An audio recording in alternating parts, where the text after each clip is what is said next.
Hello and welcome to the Money and Mindset Podcast. She is. Sharika Alford, joined by Anntricia Bray Smith, and it's all about your money as it relates to your mindset. Today, we're talking about the emotional side of finances. The emotional side of finances. So, buckle your seatbelts and let's get started. yes, dealing with finances, we touched a bit on it on the previous broadcast, but there is an emotional impact involved. A lot of times there's shame associated with where we are with our financial situations, and there's also fear associated with it. And unfortunately, these emotions cause us to become paralyzed and to not move forward with the steps necessary to improve. So we just continue to sink further and further in the hole. But today, we're going to talk about some things that we can do to hopefully help overcome that barrier. Girlfriend, while you talking, let's not forget the embarrassing side of finances, because I know we all been that one to where we done went in the Yeah. store to pick up something, and we done got to the register, and them cards say decline, decline, decline, or we there counting out pennies, trying to make sure that we Oh, can pay for our products. Maybe it may not even be nothing but a loaf of bread, something we need just to make it through. So we've been there, done that. We've been there, done that. So we can't forget about the embarrassing side of it too, because yeah. even though we're in a situation to where we could not help that's an embarrassing moment. We seen that mom in the store with those three little kids begging for candy, snotty nose and all that, and then Right. she can't even afford to bless her babies with something on that day, because she has to stretch those corns just a little bit farther. So we can't leave that out either, because that is True. emotionally draining. True. So true. So yeah, oftentimes we don't face the things that we're afraid of. And then on the reverse side, we're afraid of it, so we don't face it. But when it comes to finances, the start say face it. Open if you have There bills was stacked something up, wrong with the connection. Can you repeat what that you just said? if you have fears associated with your finances, the first step, the scariest step, I would say, is to start opening. If you have bills stacked in the corner, open the bills. If you have notices in your inbox, look at the notice. List it all out and just really take a good look at it. Baby steps. List it out because we can't address what we're not aware of. And in order for us to have that awareness, we have to list it all out to see where we are, what it is that we're responsible for, and just start at that point.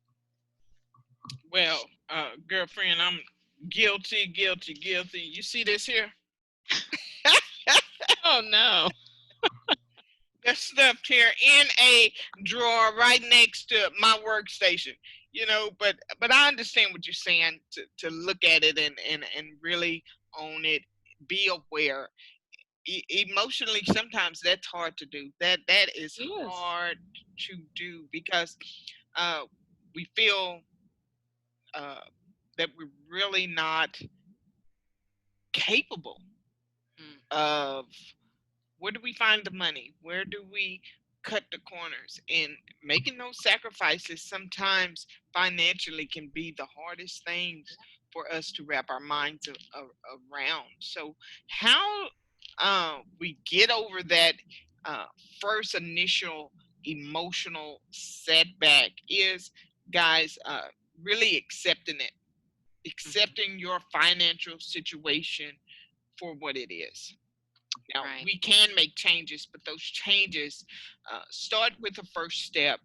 It starts with a made up mind, but it's not going to happen overnight. So I agree that looking at it and just accepting it, being aware of what they are, helps you put goals in place Mm-hmm. to begin to create a plan to move toward that. Yes, yes. Plans are very necessary because if you don't map out where it is that you want to go and how to get there, you're going to remain in that same spot. And I I will admit, another lifetime ago, I used to work in collections, and so let me back up. I don't The information that I give you, it's not giving you advice. I'm just sharing what I know from my standpoint. So don't go and say what Sharika said. I'm just giving you what I know from my standpoint. But a lot of times once you look at where you are and actually sort out what you're able to pay and what you're really not able to pay. If you reach out to your creditors or to the people that you owe money to and just explain the situation to them, especially now with the whole pandemic thing, if you at least just reach out to them, let them know that you're not avoiding them, and see if there's a plan that you can work out with them. A lot of the companies are willing to work something out with you. Um, the key is you do it sooner than later. Now, I will say the longer you wait and don't communicate with them, don't pay, then the harder it is to help them kind of bend and help you out with the plan that's more workable for you. So look at it and have that open line of communication and reach out to whomever you may owe money to, and that helps.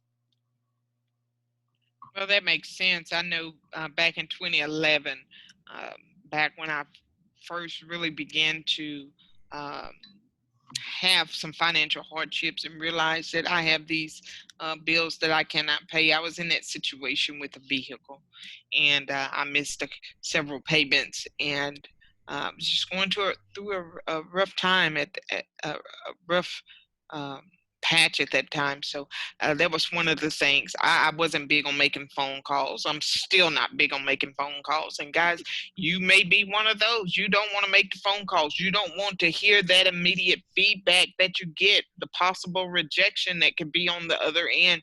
So, what I did do is I wrote a letter. I wrote a letter saying that I'm going to make this amount of payment on this day, and by this time, I will be caught up and um, have my side of the agreement uh, taken care of by this goal.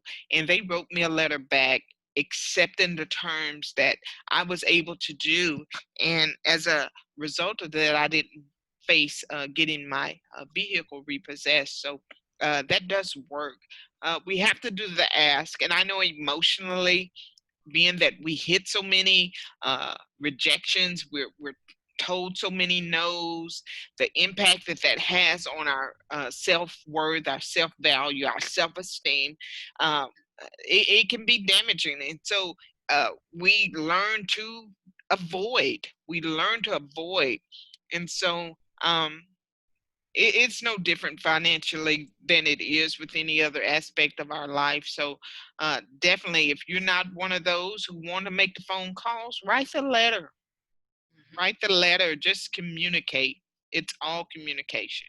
Right. And yes, none of us like to hear the word no, but I know I received a credit card bill once that I had paid the credit card off, but they sent me a bill for interest payment. And I was like, well, if they're sending me this bill for the interest payment, it probably had something to do with the timing of the time that the billing cycle came around in regards to the time that I paid it off. And so I was like, well, I really don't want to pay. I don't want to pay this interest payment. And so to me, I'm like, I'm going to call and ask them if they can waive this. And the only thing that they can do is tell me no. And so in my mind, it's like, am I going to pay this interest payment because I don't want to hear them potentially tell me no? Or am I going to call them and potentially have them to agree to not make me pay the interest payment? So I called, and, you know, they put me on hold. You know how usually, you know how they do. Just one moment, let me check with my supervisor, that sort of thing. And so I waited, and hey, she got back on the line and she said, ma'am, yes, my supervisor said as a courtesy, we can waive this for you. And I said, oh, thank you. And I was happy.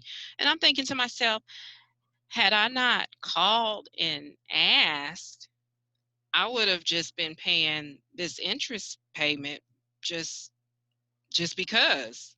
And I don't like to pay money for stuff just because. And when that Absolutely. happened, I told my daughter about it, because that's another one of those situations, whenever things out of the ordinary happen with our finances, I'm mindful to tell my kids about it, because those are teaching moments, and I'm all for teaching the kids, and you will be amazed at what they learn, um, and what they remember.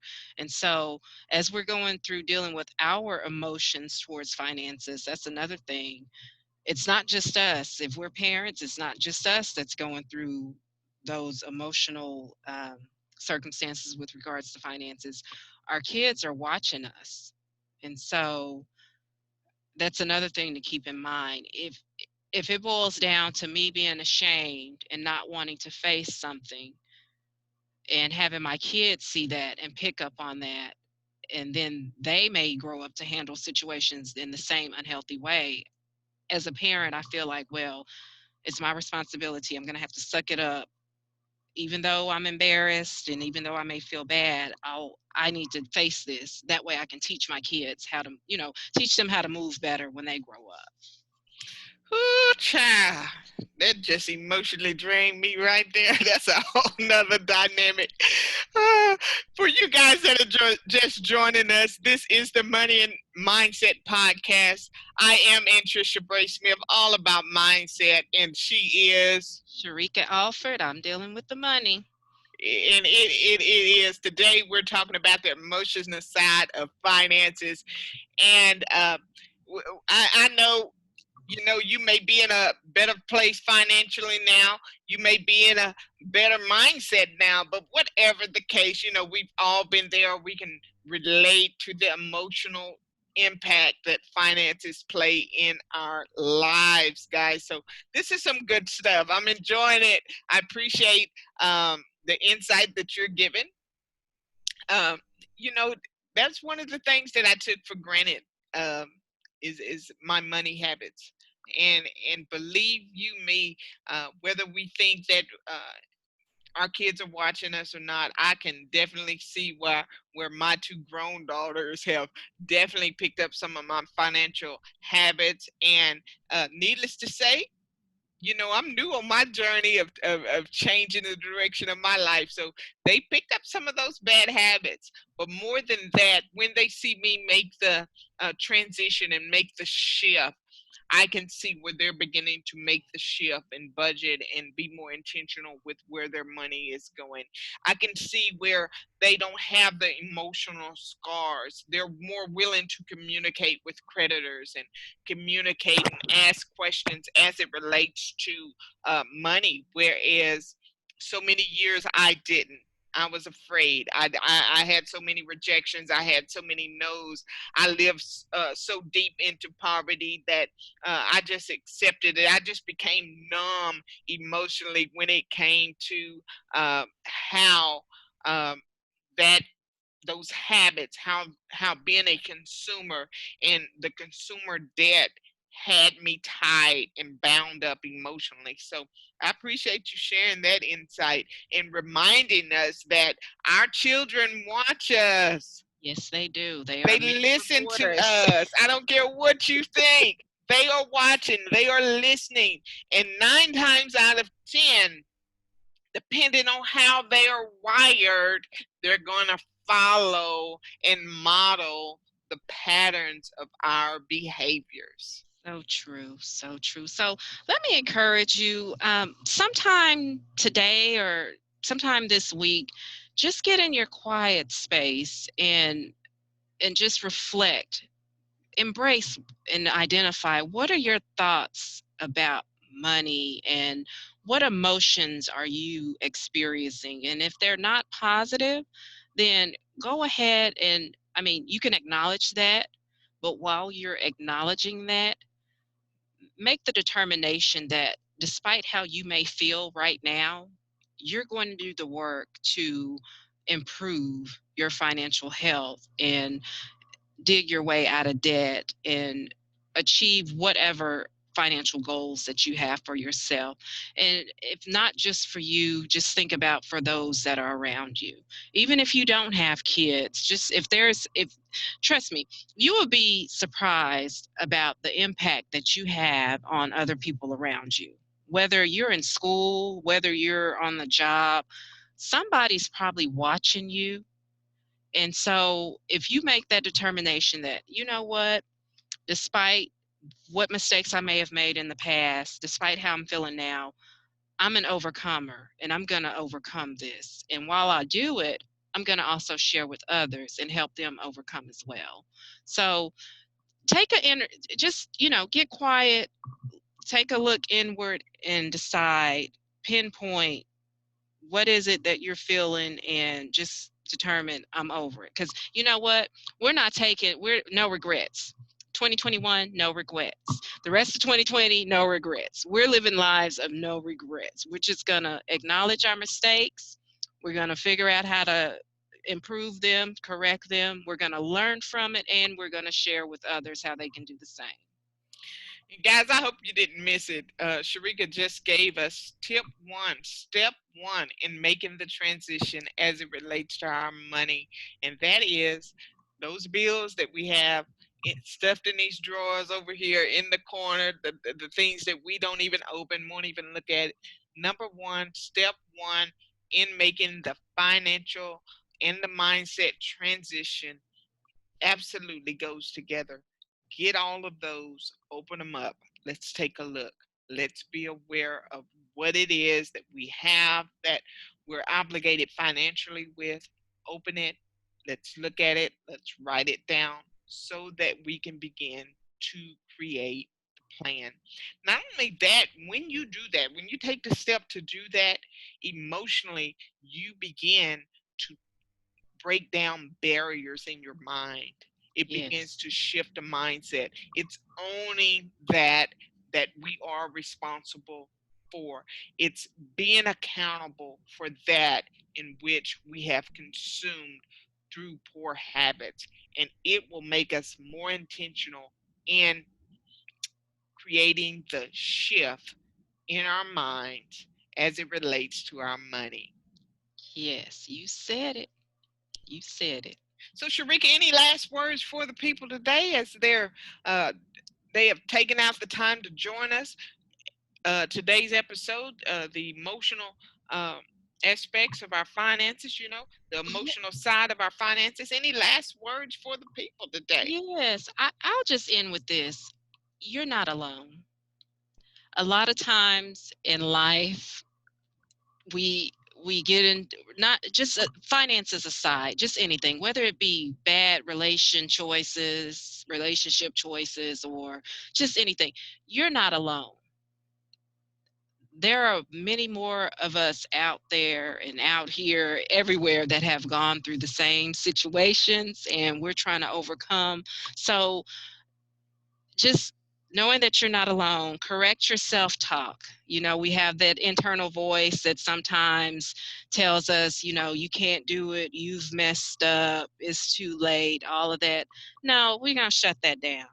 Just know you're not alone, and yes, you can do it. You just have to put your mind to it and do the work.